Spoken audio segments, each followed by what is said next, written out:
चितौडचा हा किल्ला वैभवशाली इतिहासाच्या खाणाखुणा मिरवत आजही अभेद्यपणे उभा आहे। नितांत सुंदर सौंदर्य, निरातिशय प्रेम, धाडस आणि सर्वोच्च त्याग या सगळ्याचा आता हा एकमेव साक्षीदार उरलाय। राजा रतनसिंहांचा हा किल्ला, पण त्या किल्ल्याला ऐतिहासिक कोंदण मिळालं ते राणी पद्मावतीच्या धाडसामुळे आणि त्यागामुळे। पद्मावती ही सिंहल प्रांताच्या पद्मावतीची काया एवढी नितळ होती की तिनं खाल्लेला विडा आणि प्यायलेलं पाणीही तिच्या घशातून आरपार दिसायचं, असं तिचं वर्णन मोहम्मद मलिक जयासीनं लिहिलेल्या पद्मावत मध्ये करण्यात आलंय। चितोडगडचा राजा रतनसिंहानं पद्मावतीला स्वयंवरात जिंकलं आणि तो पद्मावतीला घेऊन चितोडमध्ये आला। सारं काही सुरळीत सुरू असताना या सगळ्याला कलाटणी मिळाली ती एका घटनेमुळे। रतनसिंहाच्या दरबारी अनेक भाट होते, गायक होते। रतनसिंह कलेवर प्रेम करणारा होता। त्याच्या दरबारातला संगीतकार राघव चेतन काळी जादू करायचा आणि दृष्ट शक्तींना जागृत करायचा। जेव्हा राजाला हे समजलं तेव्हा त्यानं राघव चेतनला शिक्षा म्हणून त्याची गाढवावरून धिंड काढली। हा अपमान राघव चेतनला सहन झाला नाही आणि त्यानं दिल्ली गाठली ती रतनसिंहाचा बदला घेण्याच्या उद्देशानंच। दिल्लीतला मुघल सेनानी अलाउद्दीन खिलजीला त्यानं पद्मावतीच्या सौंदर्याच्या कहाण्या सांगितल्या। पद्मावतीच्या सौंदर्यानं वेडा झालेल्या खिलजी लाघोटेपणा करत लगेच चितोडमध्ये दाखल झाला।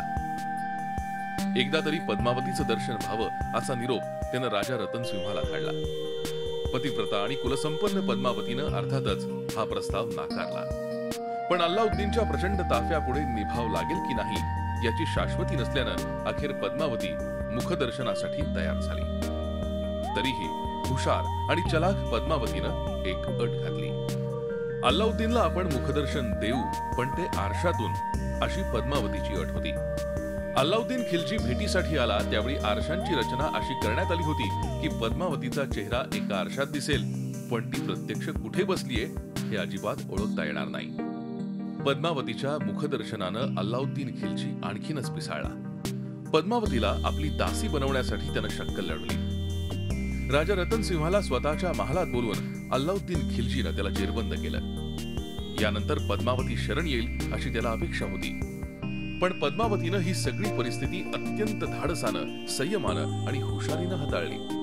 तिनं पुन्हा अट घातली, मी एकटीच नाही तर माझ्याबरोबर दासींचा ताफाही तुमच्या भेटीला येईल, असं तिने अल्लाउद्दीन खिलजीला कळवलं। ठरल्याप्रमाणे पालख्या रवाना झाल्या, पण पद्मावतीनं या पालख्यांमध्ये तब्बल 7,000 सशस्त्र सैनिक खिलजीकडे धाडले।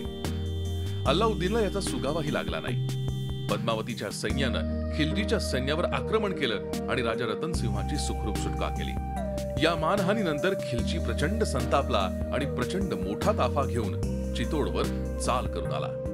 चितोडमध्ये तुंबळ लढाई झाली। या युद्धात राजा रतनसिंहांना जीव गमवावा लागला। आता आपण अल्लाउद्दीन खिलजीच्या हाती लागणार हे पद्मावतीला कळून चुकलं आणि तिनं चितोडच्या किल्ल्यावर जोहाराची तयारी केली। खिलजीचं सैन्य गडावर पोहोचण्याआधीच पद्मावतीनं मोठी चिता तयार केली आणि त्यात पद्मावतीसह तब्बल 16,000 दासींनी जोहार केला। परपुरुषाच्या हाती लागून दुसऱ्या राजवटीची दासी होण्यापेक्षा तिनं सर्वोच्च त्याग केला आणि पद्मावती हे नाव इतिहासात अजरामर झालं। आणि ह्याच पद्मावतीवर संजय लीला भंसाली सिनेमा तयार करतायत। या सिनेमात दीपिका पदुकोण पद्मावतीच्या भूमिकेत आहे, तर रणवीर सिंग अल्लाउद्दीन खिलजीची भूमिका साकारतोय। याच सिनेमाच्या शूटिंग दरम्यान जयपूरमध्ये संजय लीला भंसालींवर हल्ला करण्यात आला। राजस्थानातल्या कर्णी सेनेनं त्यांच्यावर हल्ला केला। इतिहासाशी छेडछाड केल्याचा त्यांच्यावर आरोप आहे। पद्मावतीनं शेवटच्या क्षणापर्यंत स्वतःचं स्त्रीत्व जपलं आणि अल्लाउद्दीन खिलजीचा स्पर्शही होऊ दिला नाही। पण भंसालींच्या सिनेमात अल्लाउद्दीन खिलजीचा ड्रीम सिक्वेन्स दाखवण्यात आलाय आणि त्यामध्ये रणवीर आणि दीपिकाचं म्हणजेच खिलजी आणि पद्मावतीचं इंटिमेट गाणं शूट करण्यात आलंय आणि ह्यालाच कर्णी सेनेचा विरोध होता आणि म्हणूनच संजय लीला भंसालींवरती हा हल्ला करण्यात आला। दरम्यान आता अल्लाउद्दीन खिलजी आणि पद्मावतीचा ड्रीम सिक्वेन्स ठेवणार नाही असं भंसालींनी स्पष्ट केलंय।